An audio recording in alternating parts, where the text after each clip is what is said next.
ilang truck yan ang nagdala doon sa warehouse from the waterfront.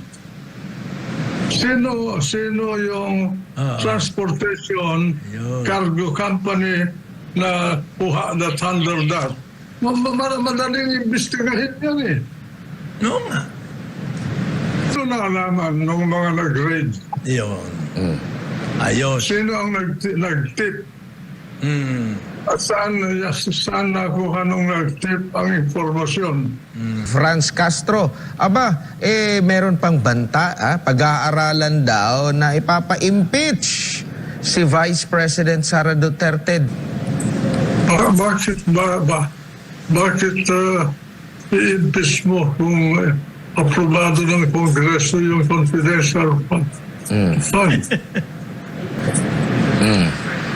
Sino siya?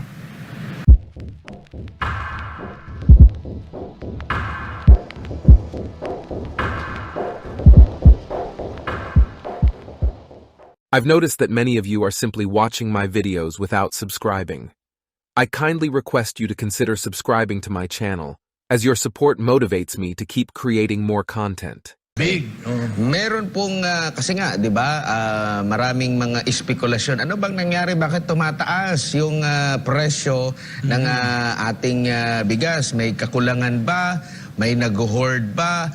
Kailangan na ba natin ng importasyon? Now ngayon, kamakailan lang, meron pong sinalakay, kung di ako nagkakamali, last, August 24. Okay, August 24 po ito ng sinilakay ng pinagsanib na puwersa ng Bureau of Customs, ng Department of Agriculture at iba pang mga ahensya ng gobyerno ang isang warehouse dyan po sa bahagi ng Bulacan.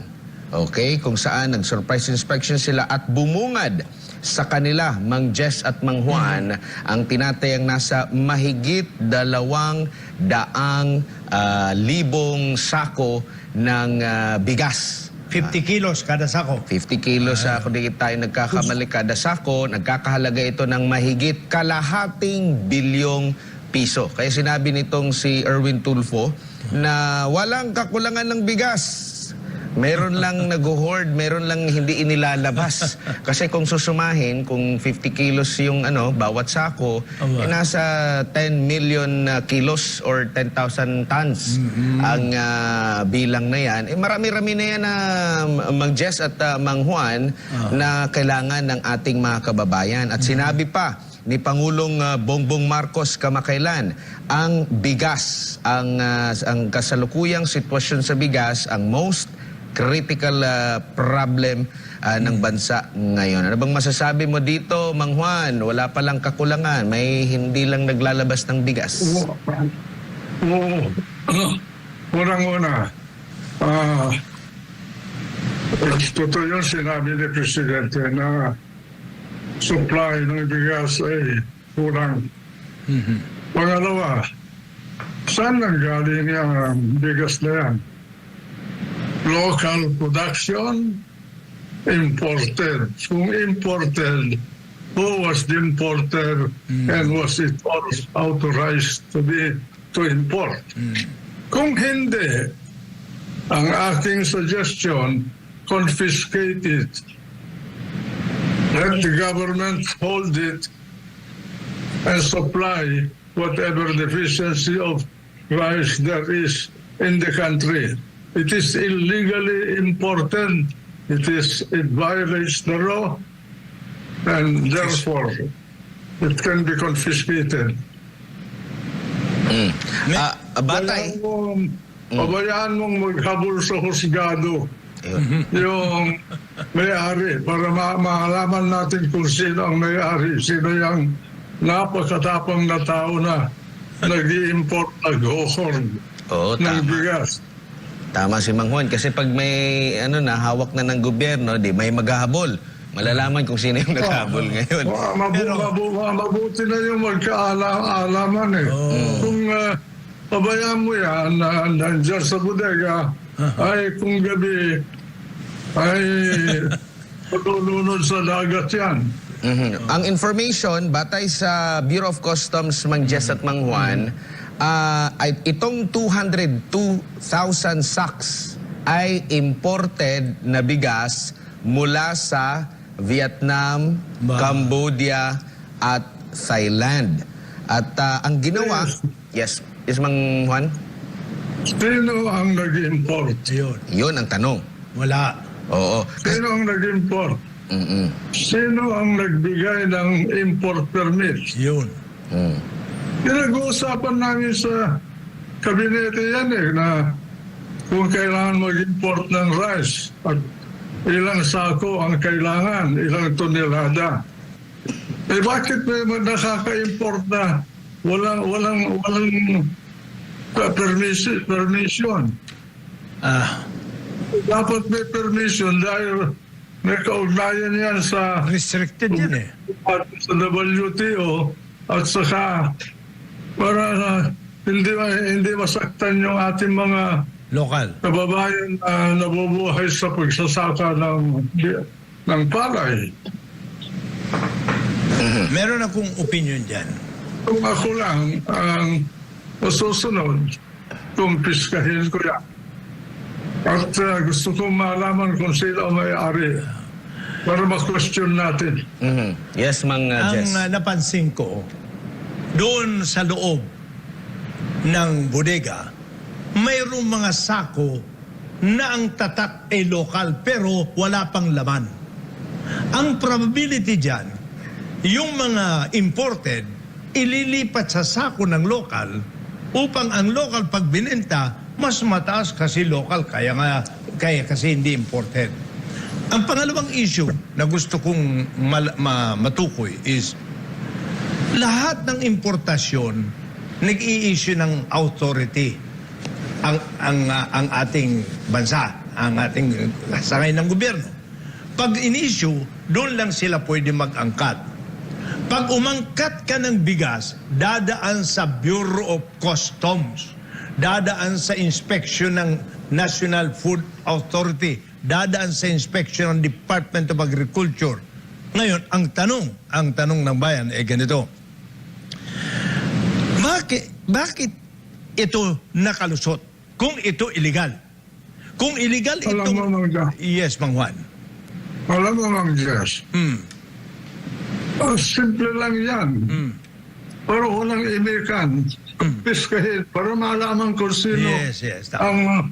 ang may-ari niyan. At sino ang nasa gobyerno na Umayag. nagbigay ng nag-authorize niyan. Yes. Kung hold it, Oo. kaya mo maghabol sa husgado yung may-ari. Palabasin niya lahat yung mga kasabwat niya. Ako naman, Mang Juan, may suggestion ako. Simple lang ito sa custom, ha? Let's assume, lahat ng legal na importasyon dadaan sa customs. Kahit na illegal, mapupuna yan. Napakalaking barko yan para hindi mapansin. Dapat, siguro, mula ngayon, lahat ng importasyon dapat i-publish sa pahayagan sa ating mga istasyon. Ito ang in-import ng kung sino, ito ang dumating sa bansa natin, ito naka-warehouse sa ganito. Dapat alam ng custom yan. Dapat bigyan muna natin ng Sample muna. Tama. Sample muna. Yung Saka natin gagawa ng paraan. Pero yung mga nandito na, sampulan na natin. Pero yung mga future... That is the immediate Correct. action. Ang naging hakbang ng BOC, pinadlak muna, sinarado at hiningan ng proper importation documents itong mga may-ari nitong mga bigas na ito at kung yung proof kung nagbayad ba sila ng tamang duties and taxes, kailan ba ito dumating at iba pa. Dapat guardiyahan ng trusted guards. Yan ang gobyerno. Baka lumakad yan sa gabi. Huwag mong pababayaan na hawak nila yung susi ng warehouse. May tanong lang ako, Admar, Mang Juan. hinihingian, sabi ni Admar, ng dokumento. Ang tanong, bakit hindi ba dumaan sa custom? Kasi kung legal na importasyon yan, dadaan sa custom, alam dapat nila. Bakit mo tatanungin? So kung tinatanong mo, ibig sabihin, illegal na pumasok yan.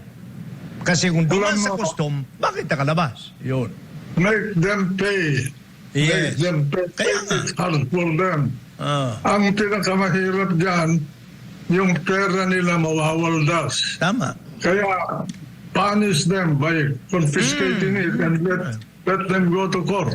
Oh, tsaka ikulong. Tsaka malaking halaga to, malaking bawas sa kanila. So dapat bantayan talaga ito kasi baka may dumaan lang na pera, hindi mabantayan. Baka makapareho dun sa border control sa Angat. Oo. Bulacan, malayo eh.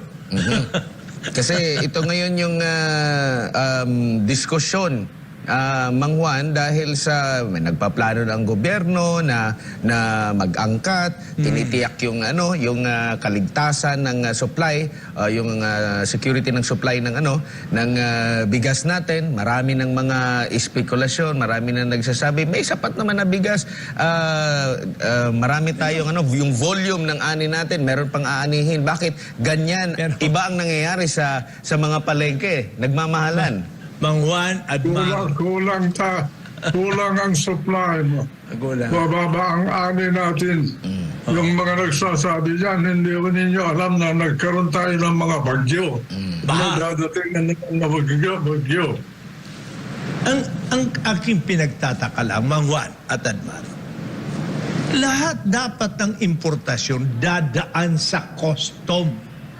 Kaya nga ang tinatanong ko, bakit hindi nyo napupuna pag dumaan? Bakit pag malayo na, abay, natutuntun nyo? Why? Given naman. Mang just Ay, given naku. na yan eh. Oo nga, pero nakakainis. Nakakainis. Ay, okay, tama. Oo, sana wag palagpasin to kasi dito sa area na ito ng Bulacan ng mga warehouses, marami na ring mga mga in-inspection dyan Economic dati. sabotage yan. Oo, pati yung sinasabi mong modus na imported, nire-repack, Oh, yes. nilalagay sa mga sako na Correct. para sabihin na locally Local produced, yan. o lokal na bigas. Matagal na nating naririnig. Pero yet, meron pa ring mga nakakapuslit. No? So sana mahinto na talaga ito dahil ang ating mga kababayan yung nagtataka. Si ano pa naman ang ating ngayon, sekretary, ang ating Pangulong Bongbong Marcos at dapat ito yung pagtuunan ng pansin kasi sabi nga niya ay most critical problem ngayon, no, ang ating current situation ng ating staple. May tanong pa akong isa na familiar kay Mang Juan. Nasaan kaya, Mang Juan, yung kasong i-file doon sa isang rice smuggler na in-identify ko at in-identify ni Digong nung mayor pa lang siya sa inyo nung kayo ang Senate President, Mang Juan? Napunta saan ang kaso kaya, Mang Juan? Bangayan. Yun. Edison Bangayan, also known as Bangayan, also known as David Tan. Saan kaya ang kaso napunta na, Mang Juan? Matagal na yun. Vice Mayor pa si Digong. Ay, Mayor pala. Mayor, si Digong. Paano kaya nangyari, Mang Juan? Saan ko kaya ma-check yan kung may final bang kaso? Sapagkat wala siyang lusot dun sa Senate hearing nung panahon nyo Mag-hearing. Pagkatapos magkakalimutan. Pwede rin siguro Mang Jess at Mang Juan, may lumiit yung mata para laki ang kita. Pero hindi kasi may final Baka kinalimutan para laki kita. Parang pinatulog hanggang sa matulog in oblivion. Wala na. Okay. Anyway, mga tanong lang yon ng ating programang dito sa Bayan ni Juan. Ayan. Samantala, meron kang mga... Mayroon. Okay. Singit mo na. Una, nagpapasalamat ako sa Presidential Management Staff, lalo na sa itong Undersecretary for Legal and Monitoring, Attorney Rodolfo Jan Robert C. Palataw IV. Ito ay tungkol dun sa aking sinulat na tungkol sa tinatawag nating use lead acid batteries, ULABs. Mayroon ho tayong batas na hindi pwede itong export ng mga used batteries sapagkat mayroon na tayong recycling na tama ang pag-handle ng mga poisonous substances. May Ngunit, arsenic yata yan. opo, tama mga. Ang importante rito is habang mayroon na naggastos na ng mga recycling, etc., nagulat ang grupo namin sapagkat bakit nagkaroon ng export ayon sa record ng Philippine Statistics. Okay. So, tinanong naman namin ang DNR, tinanong namin at sinulat ko yan, wala naman silang binigyan ng permit. Sa madalit salita, naisulat namin. Kasi ang nakakatakot dito, yung mga smelter na nabubuhay na gumagamit nito, pinakikialaman nito para i-export ang acid. Unang-una, sayang yung ininvest ng mga legal. Pangalawa, yung itong how they treat the acid there, baka makalason ito at makasira sa health ng ating mga kababayan. Kaya dali-dali naman, pinadala ng PMS yung sulat sa Undersecretary for Feed Operation, Visayas and Environment, lahat yan. Ngayon, nagsulat na sila. Dali-dali naman, komenta sa DNR, sabi na kaagad, immediately they will conduct verification of ULAB processing facilities to validate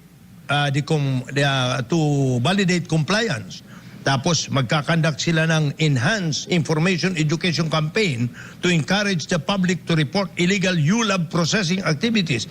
Kasi ho, kayong mga neighbor ng mga smelter dyan, nagpa-process, kayo ho ang delikadong tamaan kaagad ng sakit sapagkat kayo ang humihinga, nagsisingkot ng mga fume na galing dyan.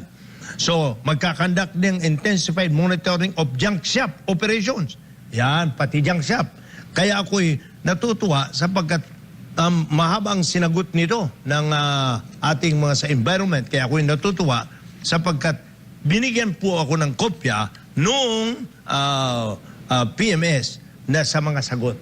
Kaya ito'y napakahalaga sa ating bansa, napakahalaga sa local manufacturer, napakahalaga din sa health ng ating mga kababayan.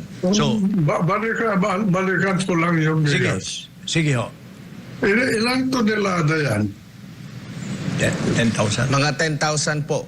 202,000 sacks.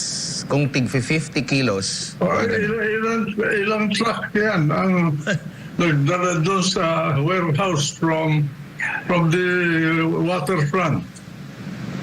Sino yung transportation cargo company na puha na thunder that? Madaling imbestigahin yan eh. No nga. O sino ang may-ari ng warehouse? Tracking, warehouse, nata. Ay, naku po, Diyos ko. Paano nakarating? Naglakad? Tanungin, sino ang kliyente mo na may-ari nitong bigas ito? Ini-expect ko ang custom, alam niyan eh. Oo. Itong mga warehouses na ito, 3 ata to kung di ako nagkakamali. Yan ay located sa Intercity Industrial Complex dyan sa San Juan, Balagtas, Bulacan. Malimit. Bulacan? Maraming mga nag-ano talaga dyan. Parang Teka muna, maputulan kita, Admar. Bangwa, no? Hindi ba yung nag-cut ng ribbon?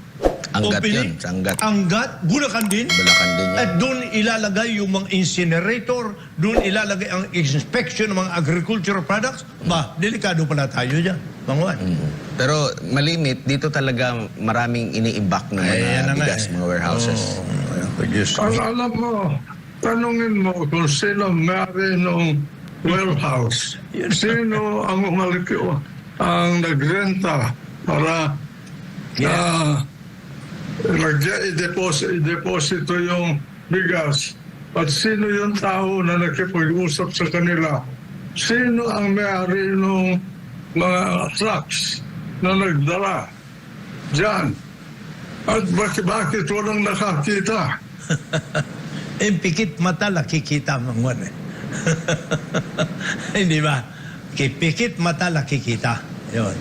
At saka, kung duman sa custom, sino ang nag-release? Oh. Baka naman hindi doon sa customs. Baka Special dala ng eroplano. Binagsak. Binagsak lang. Nagparachute. Kung mawala naman yan, Mangwan, baka sasabihin ng congressman, the vessel drowned. Uy, tagal na yung issue diba? na yun yung sa NFA. The rice drowned. Oo, nalunod. Nalunod. Ang sana gawin din itong regular ng Bureau of Customs kasi may kapangyarihan pala Yun. ang Bureau of Customs sa ilalim ng Section 224, Chapter 2 ng Customs and Modernization and Tariff Act, yung visitorial at Correct. inspection. Sila lang ang pwede. Oo. Araw-arawin, gawing regular. Kaya istorya ko nung nahuli namin sa Rojas Boulevard, yung nagdadala ng cold reefer van, refrigerated van, na ang nakadeclare assorted hand tools. Alam ni Mang Manya, nag-hearing kami dyan pinabalik namin, hindi namin pwedeng buksan nila Bebot Villar kasi ang custom lang ang pwedeng magbukas niyan. Kaya binalik namin sa custom para buksan nila. Doon nakita ng laman sibuyas. Yes, Mang Juan. Ang tanong ko pa dyan, paano naalaman ng mga nag-raid? Yun. Ayos. Sino ang nag-tip? At saan nakuha nung nag-tip ang informasyon? Yun. Magaganda. Ang dami, madaling Matrace. taliksikin niya at unmask the author. Tama. So, anyway, balikan ko lang itong sa battery. Nagpapasalamat ako sa Office of the Presidential Management Staff, lalo na dito sa kay Attorney Palataw IV. Yan.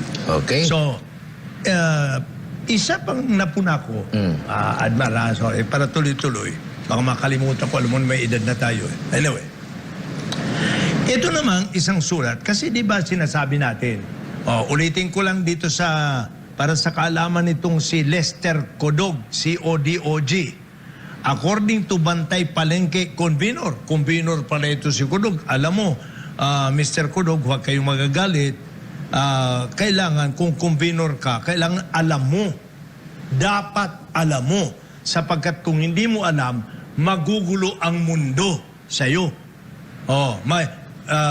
Nag-aakusa ka pa ng hindi alanganing pag-akusa. Ang sabi niya, we are deeply concerned that the proposed restriction on palm oil importation, if implemented, could have significant adverse effects. It's likely that such limitations on free trade could cause palm oil prices to spike, along with the broader vegetable oil industry, including coconut oil. This in turn might have... Kung Juan. Alam mo, Mang Jess, verbosity, verbose yung kan. Isama mo yan sa investigasyon. Tanongin mo yung mga terms na ginagamit niya, kung naintindihan niya. Ngayon, ito ngayon. Para sa kaalaman. Ito pa, Mangwan, itong mabigat ha. It is our position. Position nito, Mangwan ha. Pwede ko itong akusahin, that Mr. Aranza's lobbying efforts for a competitor sector should be dismissed based on the fact that the business will gain undue competitive advantage once his proposals are implemented. In fact, it is in the height of irony that Mr. Aranza is lobbying against palm oil and palm oil importation when this company has been importing palm oil. And so, biruin mo, tunto ito. Ang sinasabi ho namin, hindi bawal ang pag-import ng ulin. Para sa kaalaman mo, Mr. Codog, kakasuhan kita. Tandaan mo yan. Ang bawal ho, ang pag-import na sinabi mong gagamitin sa paghalo sa feeds Kasi exempted sa VAT yan at hindi obra, pero hindi mo ginagamit at yung binibenta mo at pinababagsak mo, kinukumpetensya mo na walang VAT ang ating mga lokal. Yan ang sinasabi. Wala akong nagsasabing bawal ang pag-import. Gamitin nyo ang kukote nyo, Mr. Kodog. Makakaliwang grupo na ACT Teachers Party List, Representative Franz Castro. Aba, meron pang banta, pag-aaralan daw na ipapa-impeach si Vice President Sara Duterte dahil daw sa unauthorized na paggamit ng confidential fund noong 2022. Anong masasabi mo ukol dito, Mang Juan? Bakit i-impeach mo kung aprobado ng Kongreso yung confidential fund? Sino siya? Nakakapagtaka. Ay, nako, Diyos ko. Maraming... Disubukan niya kung kaya niya. Siguro ang makukuha niyang boto, isa lang. Siya lang. At saka yung isa pang Makabayan Black. No? Oo. Ano sa tingin mo itong galawan na ito, Mang Juan? Itong desperadong galaw ni ACT Teachers Party List Representative Franz Castro. Ito ba'y palatandaan na naghihingalo? Malapit na rin yung midterm An act of desperation. Dati nangunguna to sa mga boto, no? Yung mga makakaliwang grupo. Tapos nitong past election, nauubos na sila. Halos nauubos na. At baka naghihingalo na ito sa darating na midterm election. Baka mawala na ito sa listahan na Mang Juan. Mabura. Mabura. Wala na. That is a spent force in the world. Wala na. Pati Russia, hindi na, it's no longer communism. Hybrid na. Pati China. Hybrid na rin, Mang Juan. Hybrid na. Yun lang mga nandito sa Pilipinas ang Obsolete. purist. Oo. Hindi pa rin sila natututo, Mang Juan. Para sa purist for the bullsation. Bullsation. Ay nako, itong mga tao, mga tao, huwag kayong papagamit. Oo, sa mga mandarambong. Okay. Samantala, dito naman na Mang Juan, binigyang diin po ni Pangulong Bongbong Marcos yung kahalagahan na magkaroon tayo ng mga joint military exercises, yung ating mga kasundaluhan ng Pilipinas sa mga major countries, no? Extremely important. Ano ba ang nakikita mo dito, Mang Juan, yung pagkakaroon natin ng military drill sa mga malalaking bansa? Totoo yan. Alam mo, kung wala kang kagamitan at isang maliit na bansa, kailangan makipag-alyado ka sa malaking bansa para sa ganoon, hindi ka sasalakayin ng mga tinatawag na hegemon. Hegemon in your region. Tingnan mo yung ginagawa ng China sa atin. Sinusuportahan natin yung mga tao natin na nasa ayungin. Anong ginawa nila? Binomba nila ng tubig. Yung Coast Guard natin. Kailangan meron tayong kasangga, balance of power. Tama. Sabi nila. Ngayon, cyber war. Kailangan magkakaroon ka rin ng kasangga dyan para hindi ka titirahin. Buli-bulihin. Atakehin ng malaking bansa. Pinapasok ang ating karagatan, ang ating bansa. Di ba maraming tubig sa loob ng ating bayan? Those are insular water. Pero hindi rin respeto. Dumadaan sa isang parte ng ating bansa ang mga submarines ng isang malaking bansa dito sa ating rehiyon. Kailangan magkaroon tayo ng kasangga. Tama yun. Kakampi. Kakampi. Makikampi kayo. Yung napansin ninyo, meron isang pangkat ng mga malaking bayan. BRICS. Yeah. Ano yung BRICS? Brazil, Russia, India, China, and South Africa. Isang bloke yan. Gumagagamit sila, sinusubukan nila na labanan ng dolyar. Pag nangyari yan, labanan sa world trade. May bloke. May bloke ng euro, may bloke ng dolyar, may bloke ng BRICS. Gulo ang lalaban. Kaya yung kasalukuyan na nilabasa ko ngayon sa libro, the death of money, patay ng pera, fiat money, ay magkakaguluhan niya. Sana hindi mangyari. Samantala, sa ibang balita naman, Mang Jess at Mang Juan, nagkaroon din ito ng debate, diskurso at yung naging pahayag ni Finance Secretary Benjamin Jokno kaugnay dito sa batas na free education, no, sa batas ito yung Republic Act number 10931 sa panahon ni Pangulong Rodrigo Duterte, isa sa mga legasiya niya kung saan nagbibigay ng libreng edukasyon, free tuition sa lahat po, hindi pala sa lahat, sa milyon-milyon ng mga kabataan. Ngayong taon na ito 3 million ang target na mabibiyayaan. Ang sabi ni kaya ba natin? Kaya ba ng ekonomiya natin? Yun ang tanong. Alam mo, ang gastusin natin must be tied up with our economic productivity. Kung hindi, magkakaroon tayo ng imbalance between the expenditure of the government and the GDP growth.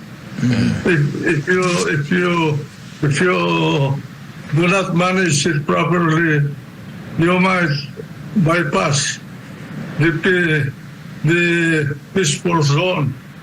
When you come into the danger zone, mawawalan ng valor yung pera mo.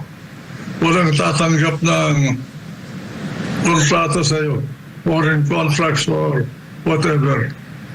You cannot even borrow.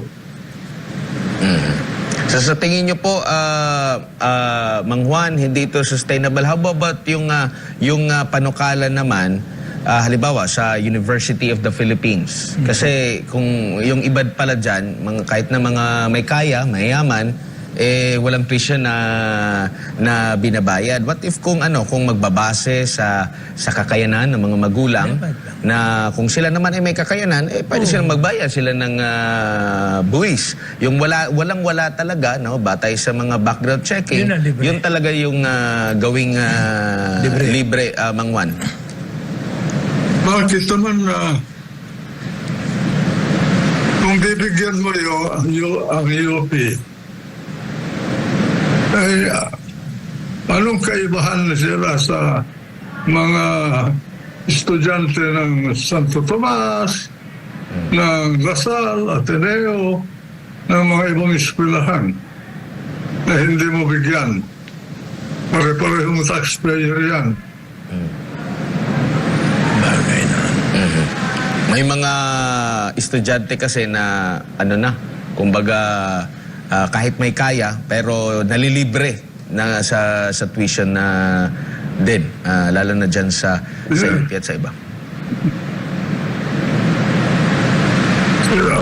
Ang gusto nila libre lahat Ayan ang communist doctrine. Yeah, Mang Juan, ang ibig atang sabihin ni, ang gusto nila is, ang UP kasi, Para maging sustainable. ginagastusan ng buwis. Oh, ginagastusan. May budget. Wala Kalan. tayong galing sa kung sino. Galing gobyerno ang pera.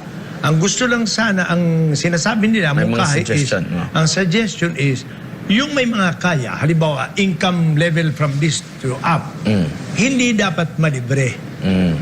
Yung mga mahirap na may kaya ang ulo, pero walang kayang bulsa, yun lang ang libre. Yun ata ang Pwede yun, kung mungkahi. gano'n. Yun ang... Pwede yun. Yun. Oh. Ayun. Para maging sustainable. But there must be a standard.